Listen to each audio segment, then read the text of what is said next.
Es-tu prête? On nous applaudit pareil. On continue.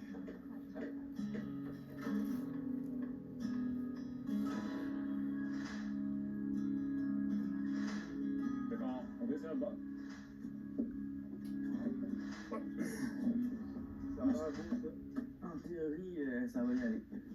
On brûle le bois, c'est pour qu'il soit plus résistant dans le temps. Ça empêche les insectes, les champignons de rentrer dans le bois. Fait que c'est esthétique et aussi pour la durabilité du bâtiment. C'est pour ça qu'on a les mains noires.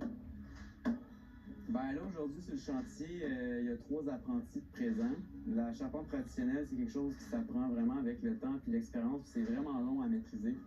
On se rend pas compte de tous les calculs qu'il y a derrière ça, toutes les connaissances qui sont nécessaires pour mener un projet comme ça. Il faut lui faire ses sites comme on les a rentrés hier. Ok, vas-y, ça y va.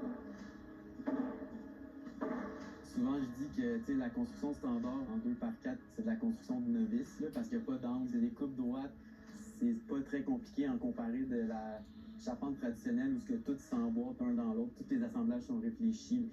Fait que c'est un long processus d'apprentissage. Là, on a quand même synchronisé. Ouais.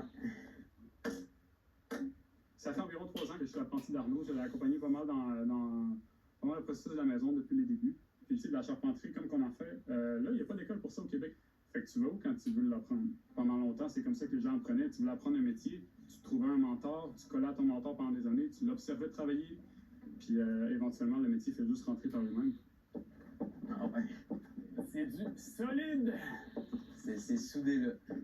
Mais moi, ça fait 13 ans que je suis dans ce processus-là, puis je me considère même pas encore maître, là.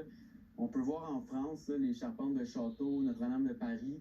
Ça, c'est des constructions de maîtres, puis c'est très poussé, là. C'est vraiment incroyable, ces charpentes-là.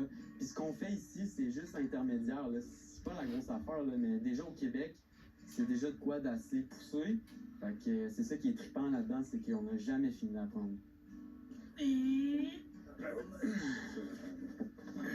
Ben moi, j'ai grandi à Montréal, puis j'ai fini mon secondaire de peine et misère. J'étais complètement démotivé, complètement out. Puis il y avait un de mes vieux amis, lui avait décidé de partir vivre sur les terres publiques avec les Anishinaabe, puis il m'a juste comme convaincu de le suivre.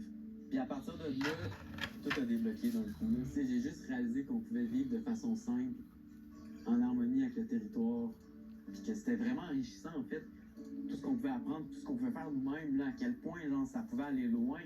Fait que moi, j'ai plongé là-dedans malgré l'adversité, puis tous les gens autour de moi qui disaient n'importe quoi, j'ai plongé à fond, là. Ben, à un moment donné, ça s'est cristallisé. Puis là, mes mains étaient capables de reproduire plein de choses.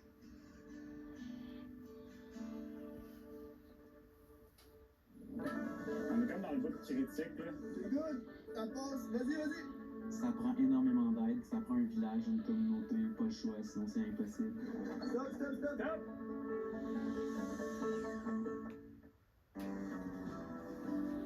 Fait que là, ça fait longtemps que vous êtes pas venus. Ben oui.